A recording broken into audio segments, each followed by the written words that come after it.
बाकी सामान लेकर आगे जो भी अपडेट होगा इस खबर से जुड़ा हुआ अपने दर्शकों तक पहुंचाएंगे, बताएंगे। फिलहाल आगे बढ़ेंगे। आगे बढ़ते हुए जो खबर है वो बांग्लादेश से है।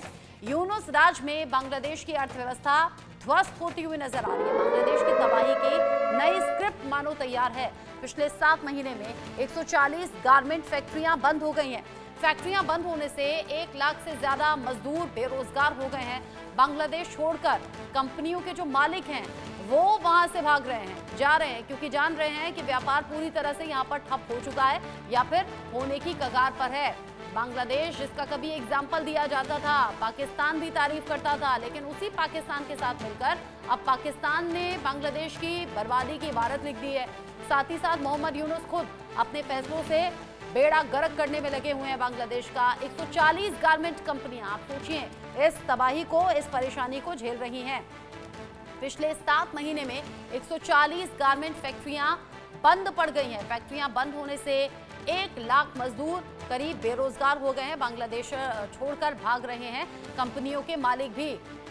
मोहम्मद यूनुस के फैसले बांग्लादेश का न सिर्फ माहौल खराब कर रहे हैं, बल्कि बांग्लादेश में अब लोग पलायन की तरफ भी आगे बढ़ रहे हैं। बांग्लादेश की तबाही की ये स्क्रिप्ट जो है वो तैयार है और अब कई फैक्ट्रियां अब तक गारमेंट की बंद हो चुकी हैं।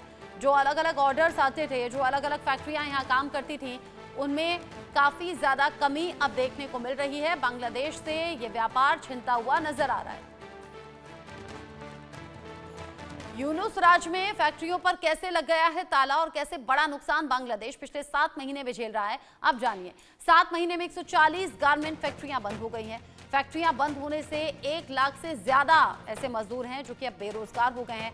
बांग्लादेश छोड़कर कंपनियों के जो मालिक हैं वो भी अब वहां से भाग रहे हैं। भयंकर संकट से इस वक्त बांग्लादेश गुजर रहा है और अब यहाँ का गारमेंट सेक्टर भी इन परेशानियों से जूझ रहा है। गाजीपुर, सावर, नारायणगंज और नरसिंदी में 50 से ज्यादा फैक्ट्रियां बंद पड़ गई हैं। करीब 40 फैक्ट्रियां अस्थायी रूप से बंद हैं और हो सकता है आने वाले वक्त में परमानेंटली ताला लग जाए उन पर। बेरोजगार मजदूरों के 2 महीने से लेकर 14 महीने तक की सैलरी बकाया है। आप समझिए, 14 महीने तक की सैलरी बकाया, यानी कि 1 साल से ज्यादा से कई लोग ऐसे हैं जिन्हें सैलरी मिली नहीं है। सड़कों पर उतरकर बेरोजगार जो मजदूर हैं वो प्रदर्शन कर रहे हैं और इस उम्मीद में काम भी करते हैं कि शायद आज नहीं तो कल तनख्वाह मिल जाएगी।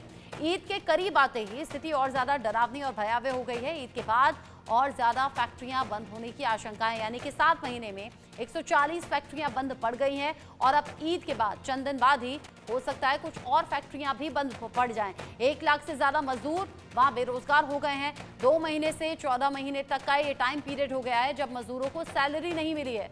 अंदाजा आप लगाइए, बांग्लादेश में जो फलता फूलता कारोबार था गारमेंट का वो अब ठप पड़ता हुआ नजर आ रहा है और कई ऐसी कंपनियां हैं जो अस्थायी रूप से बंद हुई हैं और आगे इन फ्यूचर ऐसा लग रहा है कि परमानेंटली ताला उन फैक्ट्रियों पर लग जाएगा। जो हालात अभी बिगड़ते हुए नजर आ रहे हैं, उन हालात के लिए जिम्मेदार आखिर कौन है? क्या अकेले मोहम्मद यूनुस की तरफ से जो फैसले लिए गए या फिर जो माहौल अभी बांग्लादेश में बना है, क्या उसकी वजह से व्यापार ठप हो गया? क्योंकि माना यह जा रहा है कि नुकसान अलग अलग तरीके से बांग्लादेश के सामने मुसीबतें खड़ा कर रहा है।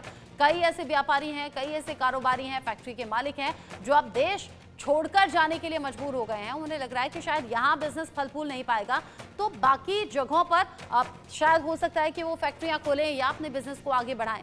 बांग्लादेश पर जो कर्ज है वो हर दिन के साथ में कैसे आगे बढ़ रहा है और कैसे पाकिस्तान की ही तर्ज पर बांग्लादेश भी कर्ज के बोझ के तले दबा हुआ है। अब कुछ और जानकारी आप देख लीजिए। बांग्लादेश यहाँ पर कर्ज अलग अलग देशों से है। जापान ने $15.2 बिलियन का कर्ज दिया हुआ है बांग्लादेश को। रूस $9 बिलियन का कर्ज बांग्लादेश को अब तक दे चुका है और बांग्लादेश इस कर्ज के तले दबा हुआ है। 3,565 करोड़ रुपए अमेरिका की तरफ से दिए गए हैं बांग्लादेश को। $101.4 बिलियन का कुल ये कर्ज है जिसमें भारत ने भी कर्ज दिया है।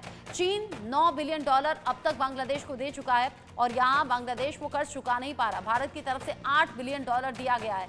कुल मिलाकर ये जो कर्ज है ये बांग्लादेश पर हर दिन के साथ बढ़ रहा है क्योंकि वहाँ व्यापार ठप हो चुके हैं।